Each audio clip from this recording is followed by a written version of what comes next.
Testing 1, 2, 3. This is Dr. Alex Avila with Love University, and we're back. I'm an author, psychologist, and speaker, and every week we talk about how to improve yourself, how to love yourself, others, and a higher power. And every week we have either a great show on some enlightening ideas and also guests as well. And today we have a really exciting guest. In fact, we have two guests. We have a 2-for-1 deal. We have Linda Bloom, who's a licensed social worker, and Charlie Bloom, also a licensed therapist, who are seminar leaders, therapists, and relationship counselors in the experts of marriage. They've had over 200 radio and TV programs. They're co-authors of various books, Happily Ever After, 39 Other Myths About Love, a bestseller, 101 Things I Knew Before I Got Married, or When I Got Married, Secrets of Great Marriages, and their newest one, a memoir, That Which Doesn't Kill Us. And they live in Santa Cruz, California. They have 2 children, 3 grandchildren, and they've been together for 50 years. Welcome to the show, Linda and Charlie. I'm delighted to be here with you. Thank you for inviting us. Yeah, we're very excited. The secrets of marriage. This is an amazing topic. One thing, Linda, looking at your material, it says here you're a recovering shy person. And I wrote a book called The Gift of Shyness that actually talks about some of the positives of shyness, like sensitivity and self-reflection, but also there's a self-consciousness. How did you transform your shyness? What did you do to do that? Well, my husband was teaching workshops before I was. And I never thought that I would ever be a teacher. I would just do one-on-one and maybe one-on-two counseling. Right. I wanted very much to teach with him. So I had to get over my fear of public speaking. And when I started to teach with him, my knees were knocking together. Oh, yes. Stomach was roiling, and I was frightened as could be. Right. And people are so supportive, and they're so encouraging. And I would lock onto a set of eyes out there in the audience, and I would just feel energy coming towards me. Yes. It took me actually years to get over my shyness. I see what you're saying. I love teaching now, and I'm so glad that I pitted myself against that challenge. Yeah. And knowing that you're talking quite a bit here, and Charlie's been quiet, I'm going to surmise that you're an extrovert and he's an introvert energy. How did you guess? Is that right, Charlie? Are you more of an introverted energy person? Absolutely correct. Okay. As a matter of fact, I've already said as many words as I have to say now. Okay, you're railing in the rest of the show, but we'll pick you up. And I've written a book, a bestseller actually, Love Types on Myers-Briggs and Compatibility, you may have heard about, and the different classifications. So I'm going to guess, Linda, that you might be an ENFJ, and maybe Charlie's an INTP. Am I anywhere near? Well, I'm very social, and when I'm under stress, I need to talk to somebody. And so when Charlie's under stress, he wants to go be alone. Yes, exactly. We're very different in those ways that I'm extreme in my social, being a connector. Of course. And one of the cornerstones of what we teach is respecting the differences and learning from each other's differences. Exactly. So I think that there's a lot of truth in this old adage about opposites attract when we teach about complements attract. But I'm very strong in my belief that there's a very deep, wise, natural knowing and intuitive sense that draws us to people who are very different than we are, so we can get more mastery in areas where we're not so strong yet. Exactly. And I think the key is respect each other's style. And I talk about that in the Love Types approach. So I see you as kind of a growth teacher, Linda, and I think, Charlie, are you more of a scholar type? Are you into learning and knowledge and intellect? Is that something that drives you? Yeah, I do tend to operate on a more abstract level, and Linda is much more concrete, sequential. And I see. Are you like the absent-minded professor? Like you leave your socks everywhere, but you're a brilliant guy? No, usually it's my underwear that I leave. My socks I can keep track of. Okay. I get it. Now let's get into some materials here. You got some really great stuff. Now, starting with the myths of marriage and relationships, because people want to have a happy marriage. That's one of the keys of success, research shows, in terms of long-term happiness and also health, physical health, and other things. So this is something I'll ask you a question on, Linda and Charlie. Is it possible that you can live happily ever after, like all throughout the marriage? Is that a truth or myth? Myth. Well, I don't know. I've heard that there's a couple in Eastern Asia who have been together for 61 years, and they have not ever had an argument. Okay. So it's not true. It is possible. Okay. However, for the other 7.5 billion other people, it's not too likely. I see. So, Linda, the idea of, you've heard the term maybe destiny versus growth marriage. Destiny meaning people say, well, either we're meant to be together or we're not. So maybe they throw in the towel if they don't think they're exactly right. But in a growth marriage, they want to improve the marriage and work on it. Which way do you think is the best approach? Well, I'm all about the growth marriage. I just say it's on the job training. And I think people are setting themselves up for a lot of disappointment and a lot of frustration if they think that there's one right person out there, some soulmate that they won't have to struggle with. Yes. I think that just is a setup for a lot of sorrow. And, the statistics bear that out, that the couples who are divorcing, who get married a second time, they have a higher rate of failure. Yes. And so it's 60%. They are still under the belief and the myth that there's the right person out there. I just got the wrong person last time. So we're not saying that every marriage needs to be saved, but people do give up early before they've really looked at themselves and see how they can shift or change or become more tolerant and accepting or more assertive and negotiate for their needs and get their conflict management skills up. So we're all about the growth model. I like that. And one thing I liked about what you said, in your materials, you said, instead of looking for the dream partner, you become the dream partner. And here we're talking Love University about loving yourself as well as loving others and a higher nature. So loving yourself first, why is that so important in a great marriage? Well, I don't know that it always comes first.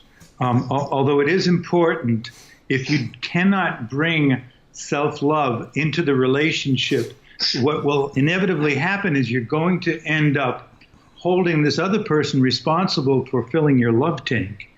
And you're going to be looking to them to give you a sense of wholeness and fulfillment and well-being that, really they don't have the power or the responsibility for. So that can really get into trouble. The challenge then is to use the relationship to become a more loving person. And in doing so, we can come to our relationships bringing a desire to give rather than being needy and looking to them to fill our love tank. Exactly. Now, the other thing is you talk about feeling love all the time. So in 50 years of marriage, is that possible to feel love all the time? Or are you going to have times when you kind of either don't like them or even get, I won't use the word hate, but maybe resentful toward your partner? I'll say the love may get buried under layers of resentment and frustration and fearfulness that we're going to not have our needs met and we're not going to be loved properly. I think for many of us, vast majority of the time, the love is down there. But there are so many layers on top. Old wounds from family of origin. Sometimes there's prior relationships where people have been betrayed and let down or abandoned. And there's things that have to be dealt with that are incomplete, and they can keep us from accessing the love that's down there. And we find all the time when we're working with couples, whether we're working with them in a counseling session or in a workshop or an intensive, that they don't realize how much communication and collaboration with goodwill to straighten out the issues and get complete on the old issues.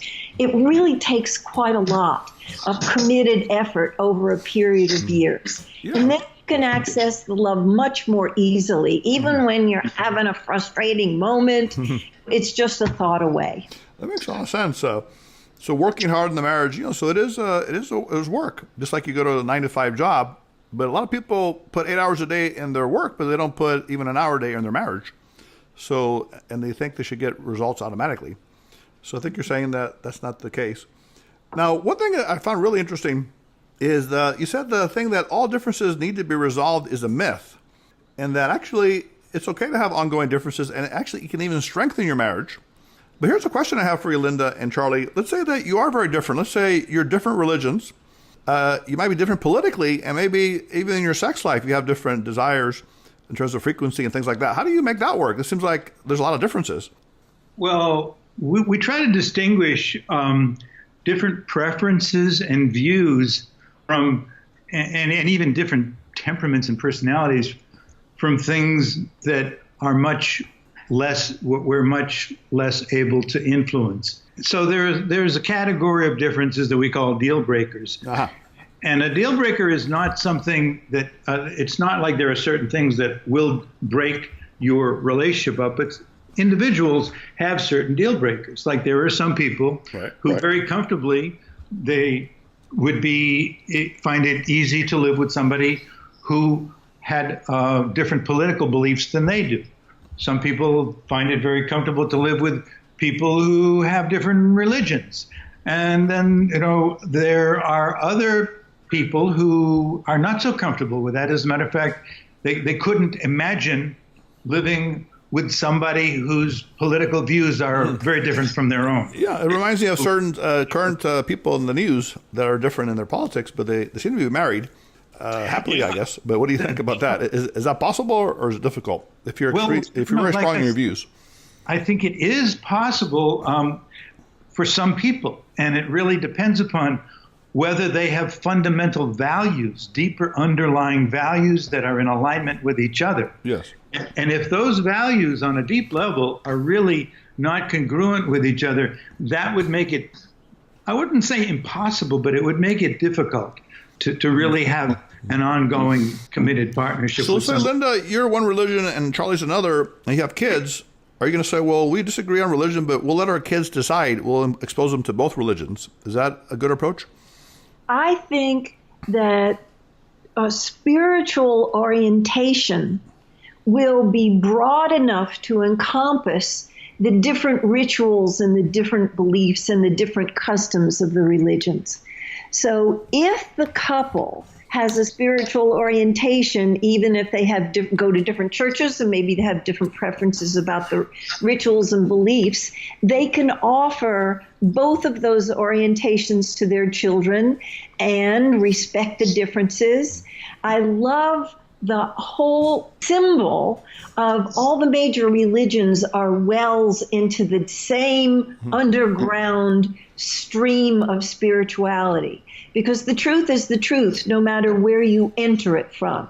And so I think that would be a great example of respecting the differences and modeling that for your children, that you don't make anybody bad and wrong for their belief system, and that there's so many different ways to believe in this world. If it gives you a happier life, if it makes you more fulfilled, if you get a lift from that, well, have at it. And everybody needs to make those choices.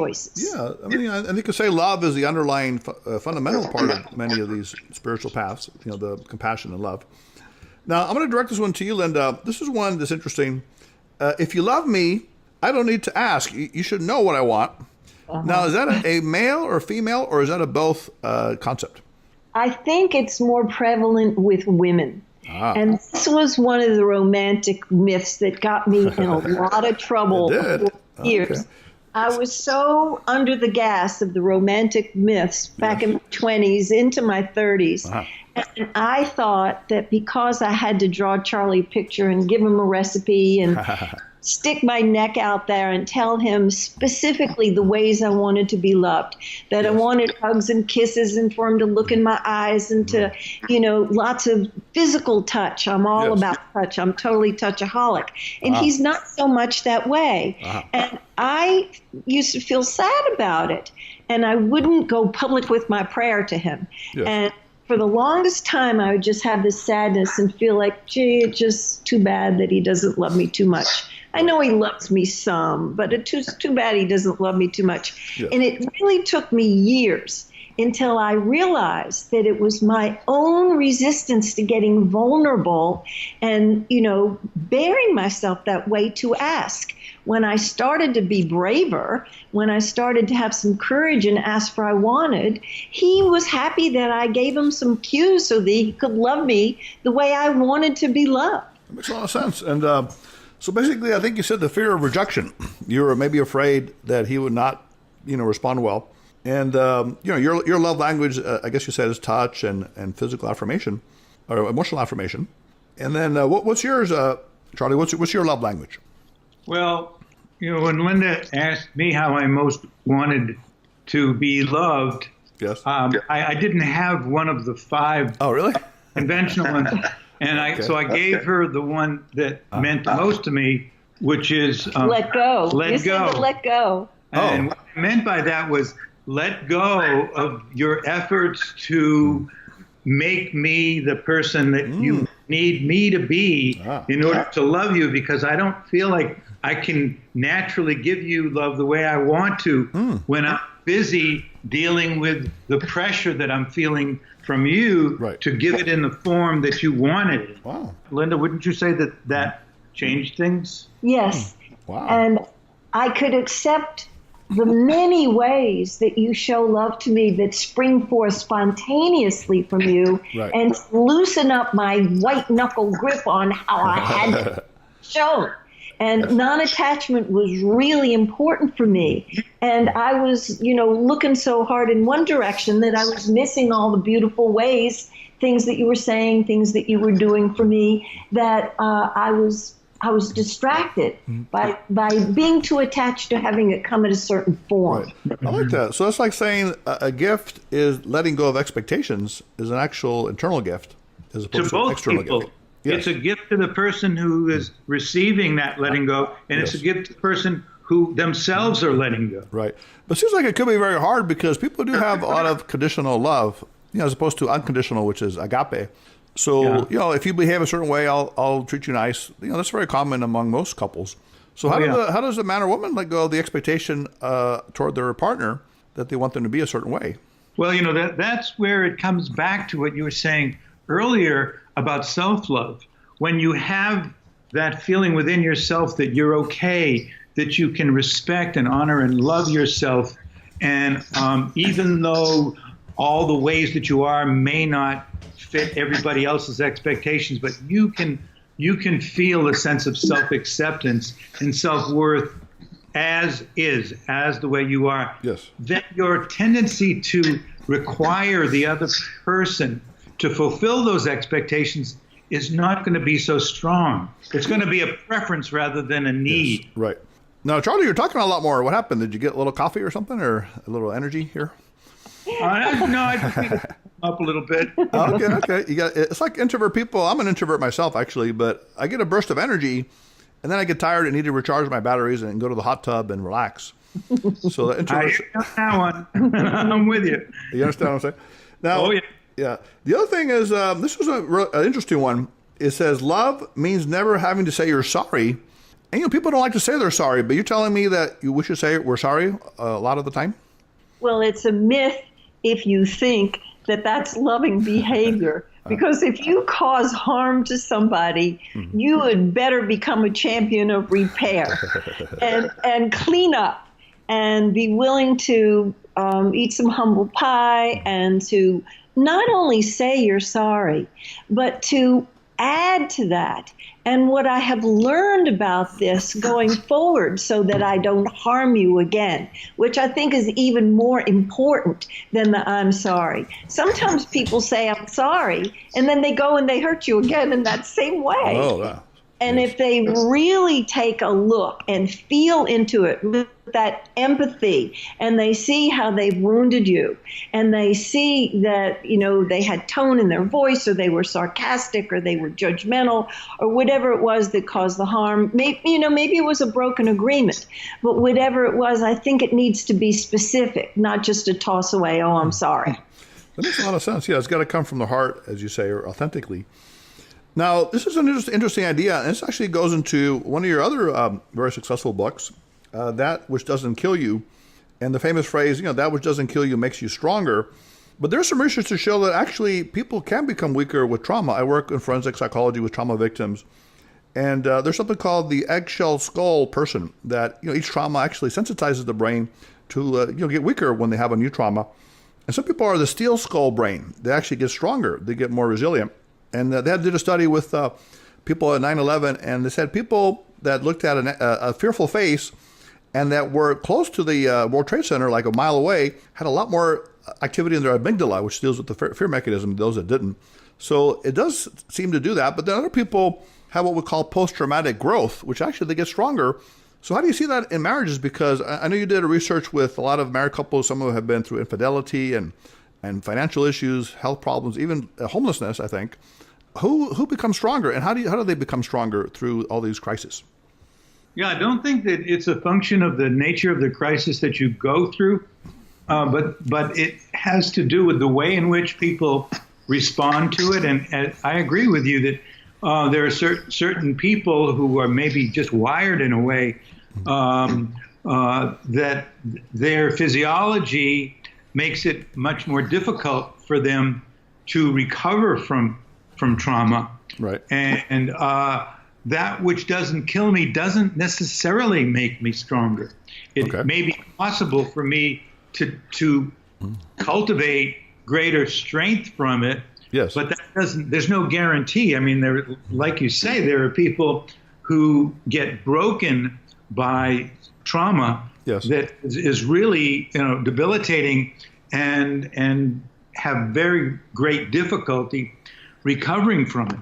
So I think that there may be people who experience trauma so severely and that their system isn't capable of fully recovering. Right. But even aside from the trauma of, some kind of a serious physical injury or assault, just psychologically, the many traumas, maybe even in a marriage, the attacks on each other emotionally. Now, I heard a story of a married couple where the man was a workaholic. He would work 80 hours a week, and he would travel all over the country, and the woman was pretty much a single mom for 5 years. Have you heard of that one, Linda? I'm very familiar with that story. That's your story, right? And I really believe that the post-traumatic growth that came from that extremely difficult period in my life primarily rested on the belief that I could come through it, and I could come through it stronger than I was before. That I didn't have to do it all myself, that I could get some good help, and I got really good help. And that as long as I was going to be suffering, I wanted to make some meaning out of the suffering.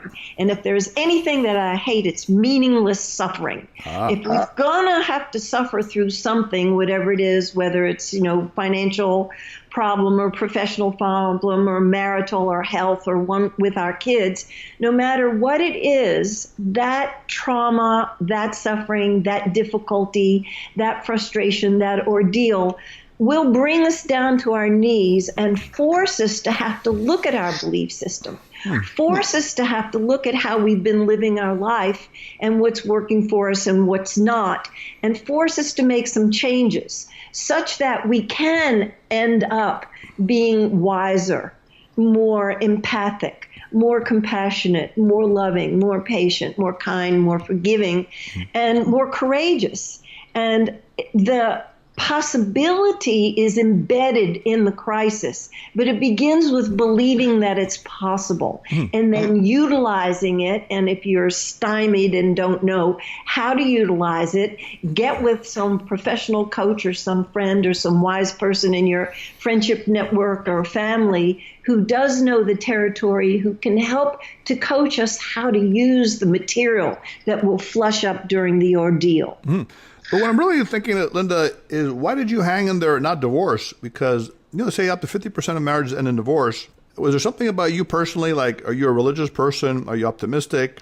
You think that's something that can be taught as well? Are there things you can teach people not to divorce? What's the secret of hanging in there, through these very hard things?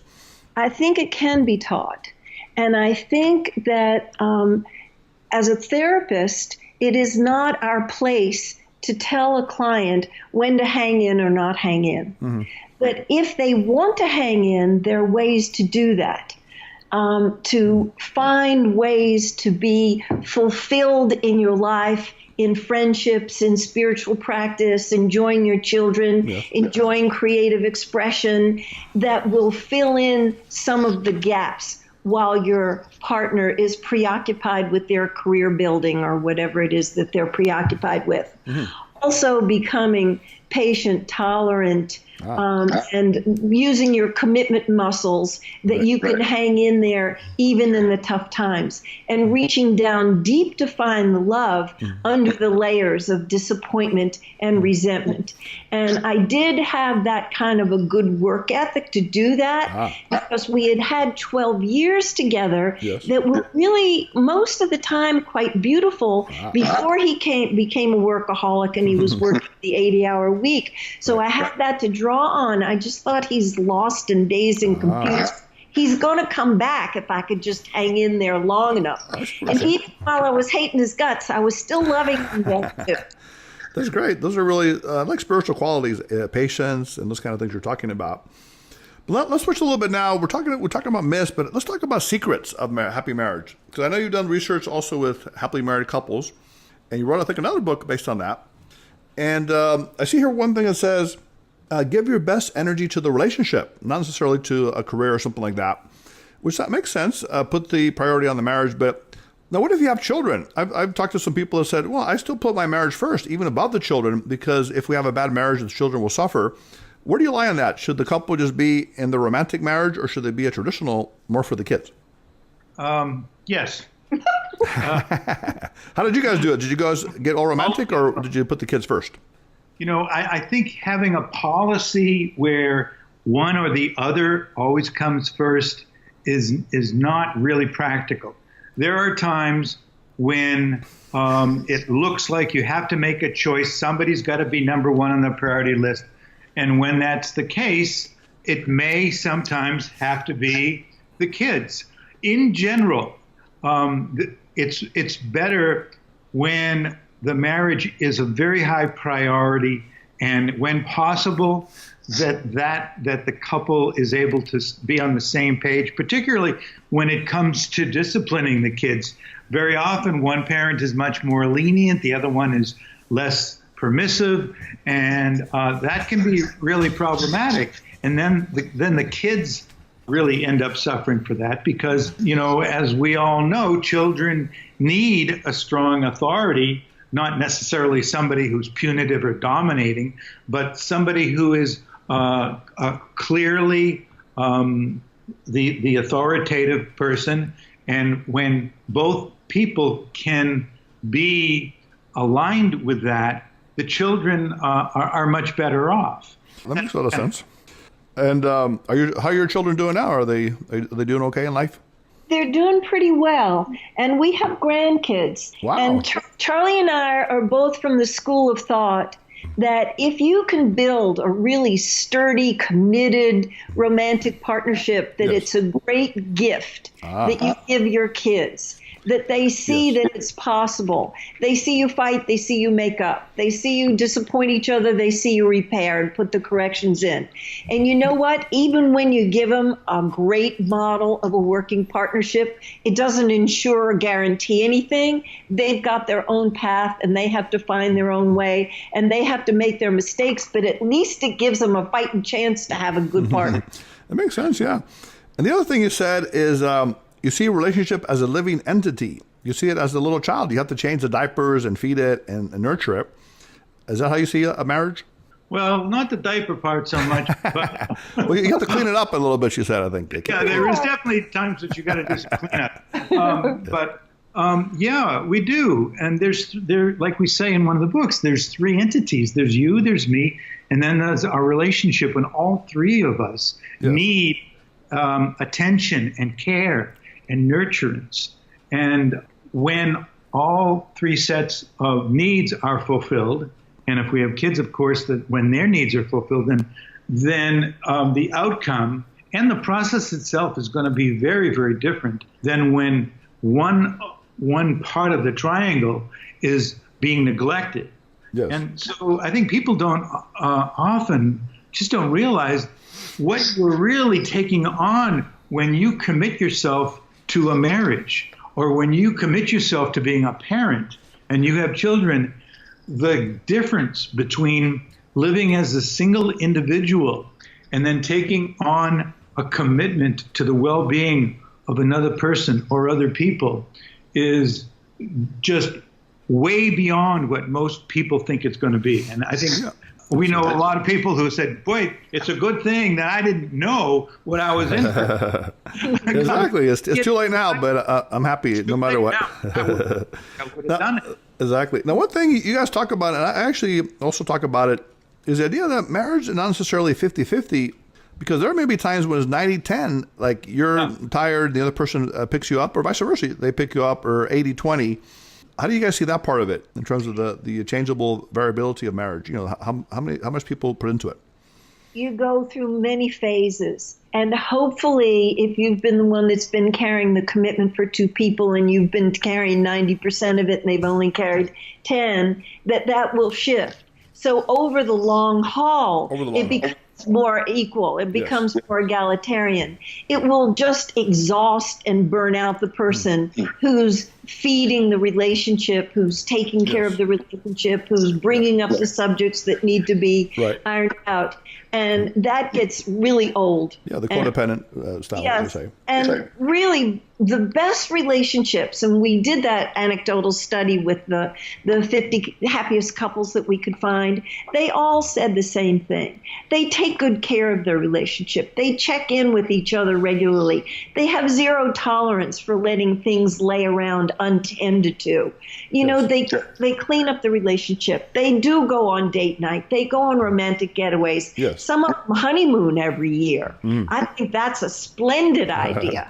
I like that idea. That's good. They realize that you have to take good care of the relationship to keep it in good shape. Exactly. And when we see couples in trouble, it's sometimes revolutionary thought to them that the relationship is the failure to thrive baby. Do you know they haven't been feeding it? They haven't been tending it. They haven't been checking in with each other. They haven't been having enough fun. Yeah, they spend more time on their car tuning it up maybe than I'm tuning up their marriage. And then they wonder why it was not working well. Now here's one that's very interesting, and I thought this was pretty cool, Linda. You said that happily married couples are slightly delusional in terms of seeing each other in a very in their best light. Now, is it possible to be a little bit delusional and be happy in a marriage?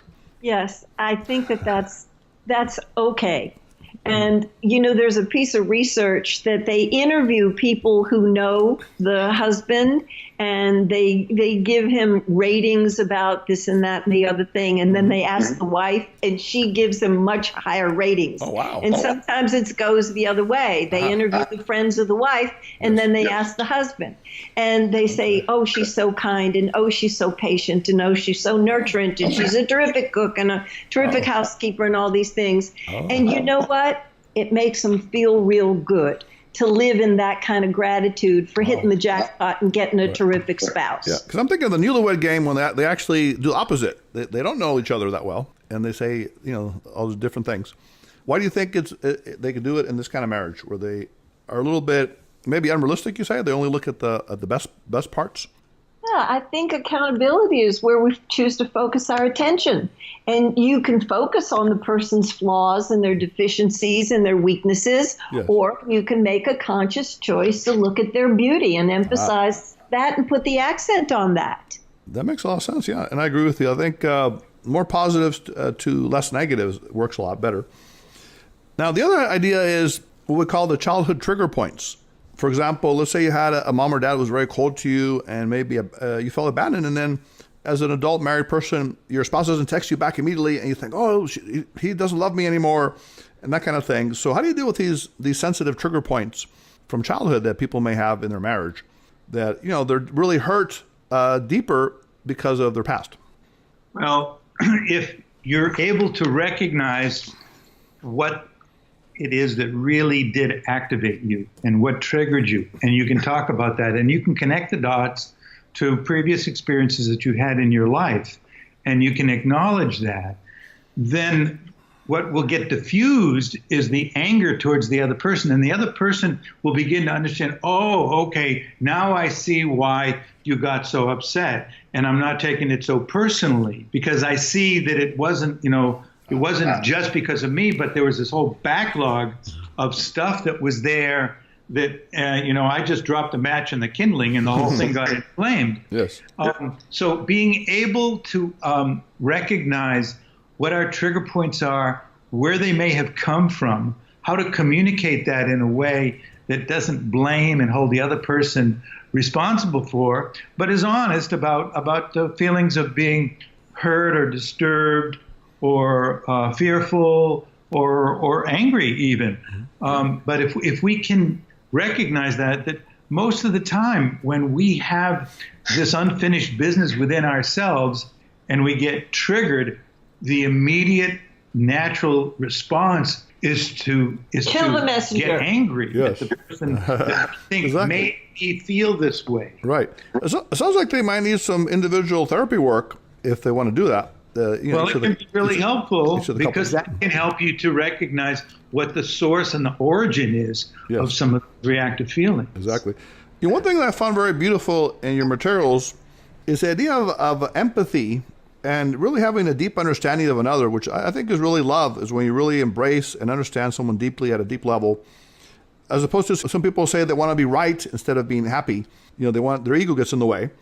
But you said something very beautiful here, Linda. You said that you are the guardian of your husband's solitude because he's an introvert, and you actually value that and even guard it. I thought that was an amazing statement that you said that, as an empathetic person, because you know the value that he puts on that.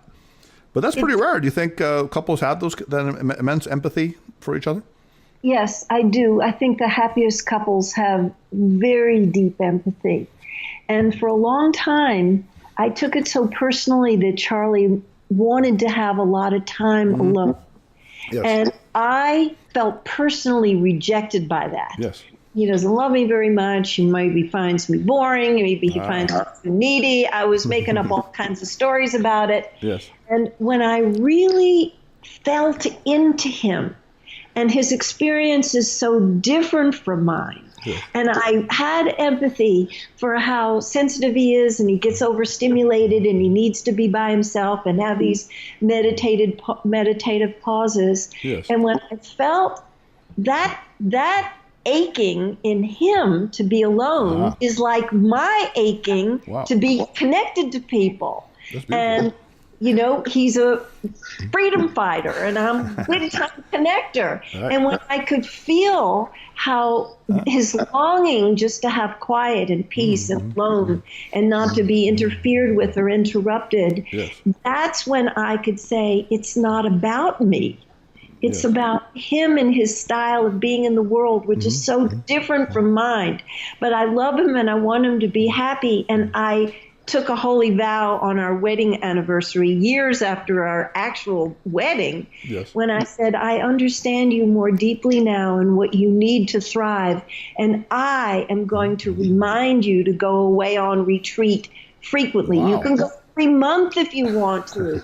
And he won't go as often as I try to encourage him. That's incredible. But it's enlightened self-interest on my part because he's so present with me when he comes back after he's been alone for a few days. Exactly. Yeah, Charlie, isn't that great? Us being introverts to have someone that appreciates our introvert nature. Oh, it's incredible. It's and amazing.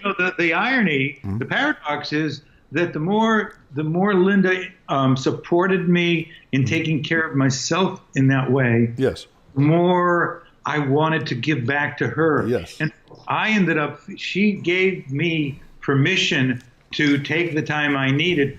I ended up needing to take less time because that I was already feeling fulfilled, and I wanted to give back to her to show my appreciation. So in her letting go and encouragement, she ended up getting way more back than she got before. Right, exactly. So it's a paradoxical effect. You felt pressured before, but once the pressure was released, then you could really give her That's what more. I felt was gratitude.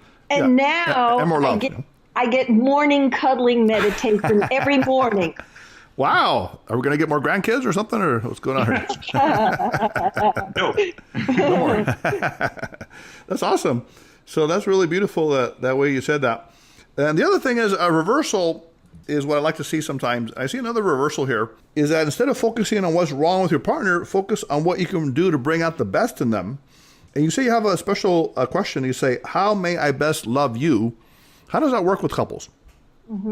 We say that that's one of the most important questions that you can ask your beloved is how may I best love you? And you don't just ask one time because it shifts and changes. And maybe they want solitude today, but maybe they want words of affirmation tomorrow. Mm-hmm. So to really live in that question. We also have the phrase that we use when we teach our classes, believing eyes, that you can see your partner's potential and their signature strengths and their abilities that are still in bud form, that haven't matured and flourished yet.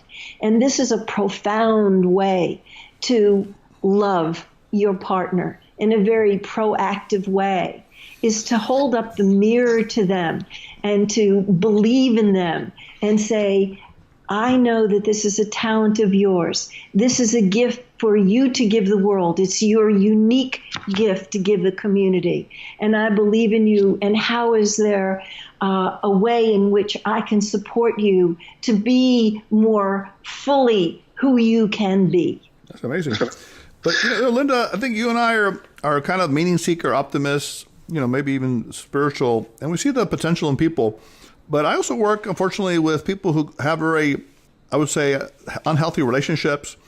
So if you have someone who has a personality disorder, let's say someone who's narcissistic, maybe sociopathic personality, it's not necessarily your issue, but it's actually their issue in that case. What do you do if, unfortunately, you fall into that kind of pattern with a partner that is abusive, maybe emotionally or even physically?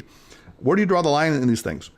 Well, we know that everyone has angels and demons in their consciousness and in their psyche. And hopefully our own judgment will lead us to somebody who is much more balanced in the angelic side. But if we happen to find ourselves in relationship with people who are very, very difficult or who have addictions or who have behaviors toxic that personalities.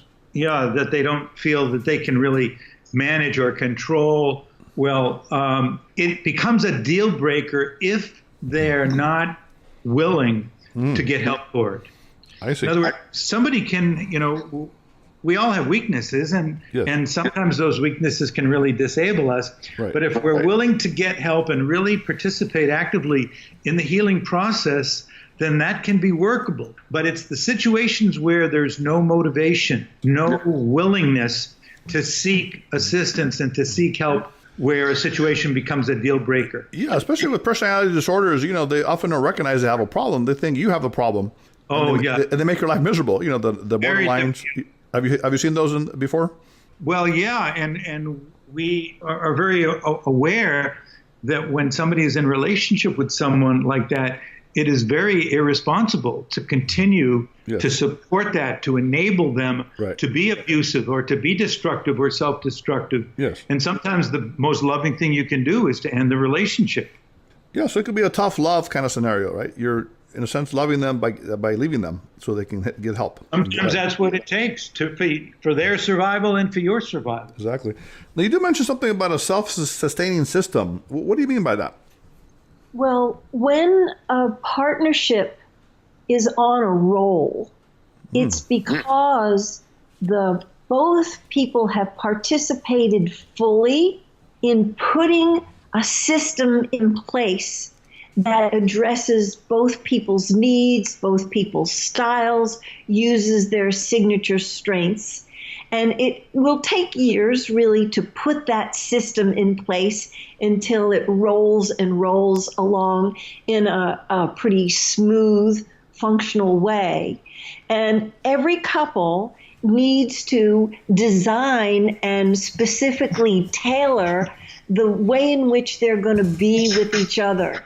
In our very first book, 101 Things I Wish I Knew When I Got Married, one of the most controversial one-liners in the book is, a marriage is anything two people agree to. Mm-hmm. Some more traditional people just thought that was way too California freeform. We really believe that couples need to take responsibility for writing their own scripts for their life. Yes. If they didn't feel that their family of origin was a good model for them. They find out if there was anything good in that model and just extract that out. They may go to books. They may need to get to know intimately couples that they admire and put a collage together of what that would look like, and then have thousands of conversations with each other to individualize what it is that will really help them both to thrive, with this relationship being the hub of the wheel. So that their work and their kids and their family and their spiritual practice and their creative expression, that all the domains of their life work, but that this is the centerpiece. Yes, very well said. Now, one thing you say, that a failure to confront, I guess you would say, feelings is a failure to love. And there's a term called emotional granularity in psychology, where people that are very specific in saying how they feel often have more emotional intelligence. They do better in relationships. I feel happy, joyful, sad, or bitter. How important is that to express your feelings in a relationship, in a marriage? Well, we feel that honesty and integrity is foundational. And so if you have upset feelings that you cannot clear, then the only responsible thing to do, if you made your best effort to handle it internally, is to speak up respectfully, and to do it with as much kindness and consideration as you can, but speak to your partner about this and such is not really working for me. And what would work better for me is, and help them to see an alternative. We're flower children from the 60s, There was a slogan back then. Yes. If you're not part of the solution, you're part of the problem. Oh, okay. I remember and that. we believe in that. We believe in being proactive and being responsible. Right. And Also, being, make love, not war. Wasn't that another big one? Oh, yes. We're very, very much in tune with that and believe in that. That's a good one, huh? Now, Yeah. let me ask you now, a lot of stuff sounds wonderful, but I'm going to look at a skeptical side of the audience that says, well, what about a lot of people out there that, not into the whole self-actualization movement, and they're very practical folks, and maybe even males who are very logical, and they say, why go to therapy? I don't believe in marital therapy. And I do have a lot of women I work with who have been victims of domestic violence and other things, and their husbands will never go to therapy. Part of it's cultural. We work with Latino culture, but men still have that kind of stigma. So what do you do in that case if the man refuses to go to marital therapy? Yes. I think that the motivated partner, and you're absolutely right, it's usually the women, can get a lot of guidance and see what their options are. And that if the therapist has a systems orientation, she is not going to take sides, and she's going to be thinking of his well-being also in addition to hers, and give her ideas of things to try out at home, like appealing to his enlightened self-interest, because everybody is motivated by self-interest. What's in it for me? And if she can frame the things that she is needing to thrive, and she brings those to him in a respectful way, and she can get him to understand that he's going to have a happier life when he has a happy wife, Yes. he may be motivated to take a look. There's going to be less arguing in the house. There's going to be more sex in that house. Yes. And things are going to be more harmonious. People don't want to live, disconnected from people that they love, and they don't want to argue consistently. And so if she can appeal to him in a way that makes sense to him, he may never set foot in the therapist's office. He may never come to one marriage counseling session. He may never attend a seminar or read any of the great relationship books, but he can get something out of it and get some success in his marriage via his wife's bringing the message home. Yeah, that makes sense. And when you say enlightened self-interest, I'm assuming enlightened meaning appealing to his higher nature or something good inside that man or that woman. Exactly. And that brings us to the spiritual marriage, which I thought was a really, really wonderful concept. Again, another reversal is that you use a relationship as part of your inner spiritual practice. So in other words, it's like a vehicle for you to achieve. You talk about things like courage, patience, tolerance, and forgiveness, which I consider a part of love intelligence, love IQ.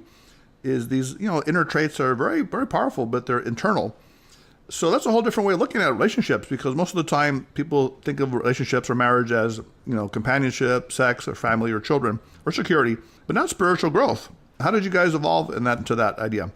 Well, being in the field of therapy really gave us a head start on that. And then attending workshops and finding that some of the people that we respected the most had a deep spiritual orientation. Yes. And so we believe that the work that we do is very deep. Relationship is spiritual practice. Yes. And I know a lot of people think about spiritual practices. They go to church and they say prayers, and the prayer and the hymns, the meditations are their spiritual practice. And you can do that, and you can feel very sweet and open-hearted while you're in the church or the synagogue or the mosque. And then you go home, and that's where the rubber meets the road, because sweetness that you might have been feeling while you were in the temple can leave when you have to deal with, the kids and your partner's different style of doing things. Yes. And so if you can practice being centered, being mindful, being fully present, then your relationship becomes an extremely important part of your spiritual practice. And Stephen Levine was a really important teacher to both Charlie and myself. And he says, you can sit in the cave for years and meditate, and then you have to go back into the family and you can lose it in a nanosecond. Yes. And so that's where the real practice goes on. Can you keep your center? Can you keep your cool? Can you keep your calm in the midst of a squabble? Exactly. And patience to me is a huge virtue, and people underestimate it. For example, you rush around in traffic, or people get very frustrated, but having patience toward each other, I imagine, is a very strong spiritual trait. But here's the problem, though. What if one of them is spiritual and the other one is not? They say unequally yoked in that sense. Can one person turn the other person spiritual if they're not? Well, I don't think you can turn a person spiritual, but I do believe we call that the mixed marriage. Back in the old days, the mixed marriage used to be different races and different religions. Nowadays, we see a lot of these pairs where one of them is deeply spiritual, very, very into spiritual teachings and practices of different kinds and into personal growth. And the other person's got a more practical, brass tack orientation. Yes. So I'd rather play with my tools or, make potato chips than go to church or be spiritual. Yes. And those couples can be happy together. And the person who is really not interested in religion or spirituality or personal growth, they don't have to convert. They can live peacefully if the person who is interested in spirituality as a personal growth path can respect the differences and find the love and the beauty for that partner, even though they're very different from they are. Where you get into trouble is when you start being judgmental, critical, and controlling and trying to convert somebody who really isn't interested. Yeah, it's kind of like the Pygmalion complex. People think after getting married, you want to shape that person to your image, but that creates only resentment and frustration in both parties. But I think that deep acceptance and that deep understanding is really a big part of love, as we say, the understanding, the empathy, and the compassion. And speaking of that, I saw something that was also very beautiful here from you guys, which I think can be a great tip to our listening audience, is that you guys renew and add marital vows. I think you said Valentine's and anniversary. So twice a year, you come up with some new stuff, I guess, for your marriage. And one of them, I think you said, was, I will be your believing eyes. I will call forth your greatness. That's an amazing thing to say to somebody, your spouse. And do you believe that? Absolutely. That's really foundational in my relationship with Charlie. To be the guardian of his solitude is foundational in our relationship. To stretch into each other's world, we've also vowed to that. One year, I couldn't come up with anything to add to the many things I had already vowed to, because we renew some of the old ones and we add something fresh. Right. And I said, I can't come up with anything new. Is there something that you would like from me? And he said, you know what I would really like? I would like you to vow to me that you will take better care of yourself. Are you the person that overworks sometimes and cares too much for others? I do sometimes overgive and overcommit and overwork. I see. And I have been living that vow, and I have been getting my work and play balance more in good stead. We have taken 3 international trips this year. Oh, wow. And so we've had some splendid time vacationing. I don't ever want to retire because I am enjoying my career so much. Yes. I feel like I'm at the top of my game, and I can't imagine anything that would be more enjoyable to me. Exactly. Now, is that a vow that you made to him or he made to you, that one? To take better care of myself? Yes. Is that for you to him, the vow? Charlie didn't have to make that vow to me because he's always been a champ. Oh, okay. He's my only guru about self-care. But Charlie, do you have another vow for her? Can you make better pancakes for her, or what can you do? He's gone to his session now. He's got a client call, so I'm going to finish up with you. Okay. But Charlie has made vows to me that are very meaningful to me. I see. And this one about having the cuddling meditation in the morning really lights me up because we get up early. Wow. And, to have skin contact and to really connect in a meaningful way before it's even light out, I'm already having a great day. So I've got a full soul tank, and it's like, come on, challenges. I'm for you. I can write these blogs. I can teach you. And I thrive, when I feel solidly connected to him. So that's been meaningful to me. And that's been a big stretch for him because he's a very self-sustained system. He doesn't need a whole lot of contact to thrive. And he's a low-maintenance man. He doesn't need much from me. Yeah. But I'm a connector, and I need a lot. And so he stretches into my world. You guys are an amazing inspiration to a lot of people. A happily married couple for almost 50 years. It's amazing. And it kind of goes with my philosophy of, the reason for people to be together, couples or married couples, is to create light in the world, to create, some kind of positive energy, whether it's through their children or maybe working together or maybe just being loving people to others.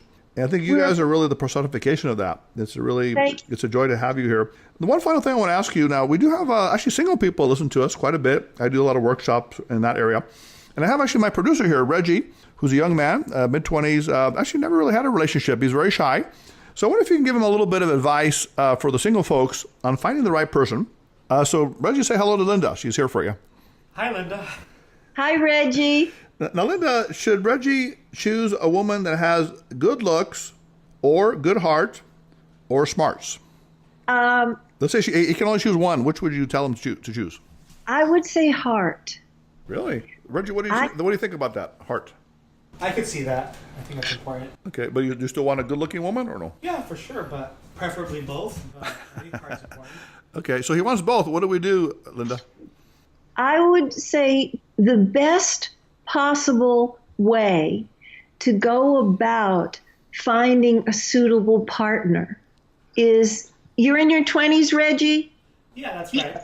They call them the trying 20s because you're supposed to try a lot of things. I want you to try different ideas for career and different ideas for spiritual practice, and definitely try out different kinds of women.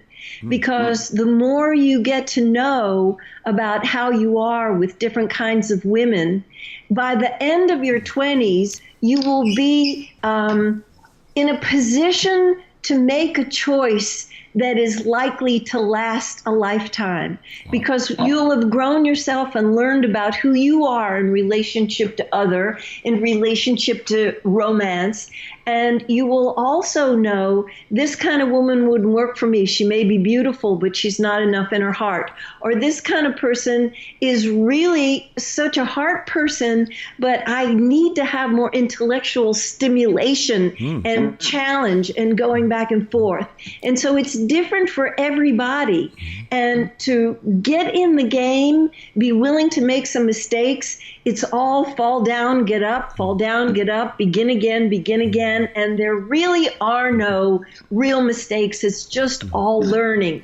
The only real mistake is if you don't play. I like that. So what do you think of that, Reggie, that advice? I think it makes sense. It's helpful. So what will you do this week to apply this advice? He says, keep trying, meeting different women. So what will you do this week? Well, I mean, I'll just keep going out, trying to put myself out there, initiate conversations when the opportunities arise.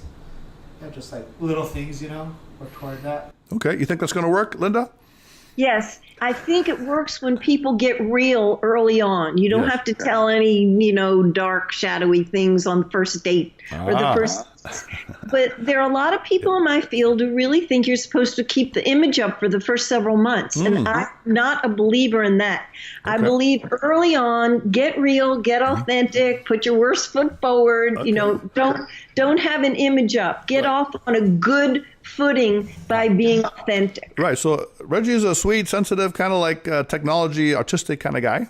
So he has to have his painter's hat on and talk about art and movies. Right, Reggie?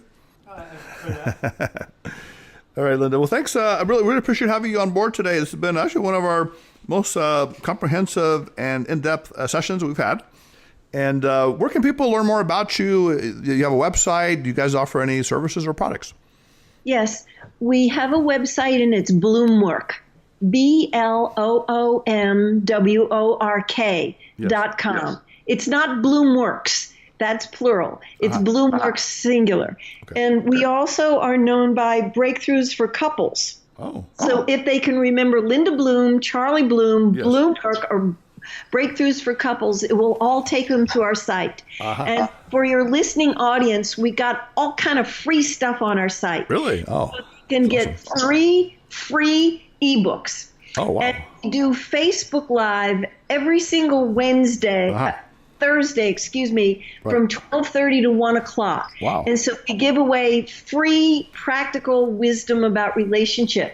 If you can't tune in at 12:30 on Thursday, they're all in archives. For the people who don't play on Facebook, they're on YouTube.